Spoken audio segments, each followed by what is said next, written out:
शहर के बीचों बीच एक घर था जहां नैतिक अपने माता पिता के साथ खुशी खुशी रह रहा था। 20 साल का नैतिक, जो ज़्यादा किसी से बात नहीं करता था, वो ज़्यादातर अपने कमरे में ही रहता और वहाँ दिन भर गेम खेलता रहता। नैतिक का घर बड़ा था, जिसके चलते सब अलग अलग कमरों में रहते थे। उसका कमरा खूबसूरत सजावटों और फोटो से सजा हुआ था। एक रात नैतिक 2 बजे तक जागकर गेम खेल रहा था। तभी पास ही टेबल पर उसका फ़ोन बजने लगता है। नैतिक का ध्यान उस समय गेम में था, तो उसने जल्दी में ही फ़ोन उठाया, जिसके चलते उसके हाथों से फ़ोन नीचे गिर गया और न जाने कैसे उसका फ़ोन बेड के नीचे चला गया, जैसे किसी ने उसका फ़ोन बेड के नीचे खींच लिया हो। अब नैतिक वो फ़ोन को निकालने के लिए बेड के नीचे देखने लगा। फ़ोन निकालने के लिए वो जैसे ही बेड के नीचे घुसा, उसे ऐसा लगा जैसे उसके कान के सामने कोई ज़ोरदार सांस ले रहा हो। उसने फ़ोन को जल्दी पकड़ा। तभी उसे ऐसा लगा जैसे उसके ऊपर से कोई सरसराहट के साथ गुजरा हो।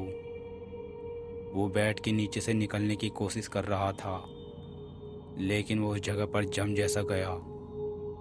उसने तभी सामने की तरफ देखा।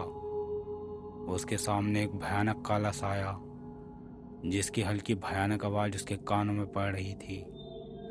उस साये को अपने पास आता देख नैतिक चीखने लगा। वो जल्दी से बेड से बाहर निकला। कमरे से बाहर भागने पर भी वो वापस खुद को उसी कमरे में पाता। नैतिक कमरे के एक कोने पर डर कर खड़ा हो गया। अब उसे बेड के नीचे से काला धुआं आता हुआ दिखाई दिया। तभी नैतिक को एहसास हुआ जैसे कोई उसकी गर्दन को पीछे से चाट रहा हो। नैतिक जैसे ही पीछे मुड़ा, उसे एक भयानक काले साए में एक दानव दिखाई दिया, जिसकी जीभ लंबी और उसके दांत बड़े नुकीले थे। अपनी लंबी जीभ से ही वो दानव नैतिक को चाट रहा था। जैसे ही नैतिक ने पीछे मुड़कर उसे देखा, उस दानव ने अपने नुकीले दांत नैतिक के चेहरे पर गड़ा दिए। नैतिक बड़ी जोर से चीखा, पर उस काले साए ने नैतिक को अपने बड़े से मुंह में पूरी तरह से निगल लिया। उसकी चीख सुनकर नैतिक की माँ उसके कमरे में आई, जहां उन्होंने नैतिक की खून से लथपथ पड़ी लाश देखी। नैतिक का चेहरा पूरी तरह से किसी ने नोच खाया था और उसकी बॉडी के सभी ऑर्गन निकालकर खा लिए गए थे। अपने बेटे की हालत देखकर उसकी माँ बेहोश हो गई।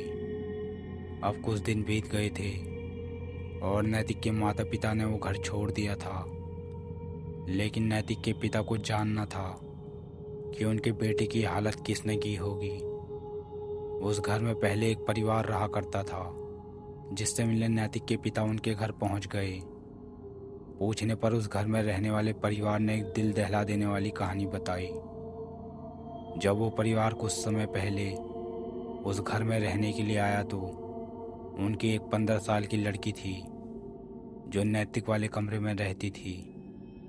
उस बच्ची के कमरे से रात को किसी से बात करने की आवाज़ें आती थी, लेकिन उसके पिता के देखने पर उन्हें वहाँ कोई नहीं दिखता। एक सुबह उनकी लड़की का दिमागी संतुलन बिगड़ गया और वो उन्हें एक भयानक काले साए के बारे में बताने लगी, जो उसके बेड के नीचे रहता था। उस परिवार ने अपनी लड़की की बातों पर ज़्यादा गौर नहीं किया और उसे डॉक्टर के पास दिखाने पर भी वो लड़की ठीक नहीं हुई। कुछ दिनों बाद उन्हें उनकी लड़की उस कमरे में नहीं मिली।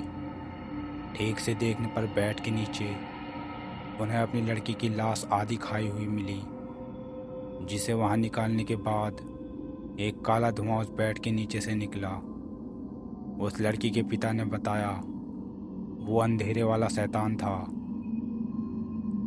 जो उसकी बेटी की जान लेकर खुद ताकतवर बनता रहा, और उसी शैतान के साये ने नैतिक की भी जान ली होगी।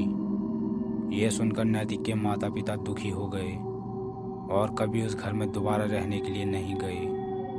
तो दोस्तों, आज की वीडियो में बस इतना ही। अगर आपको हमारी वीडियो पसंद आई हो तो वीडियो को लाइक करें, चैनल को सब्सक्राइब करें, साथ ही बेल आइकन को दबाकर ऑल पर सेट कर दें, जिससे कि हमारी आने वाली वीडियो का नोटिफिकेशन आपको सबसे पहले मिल सके।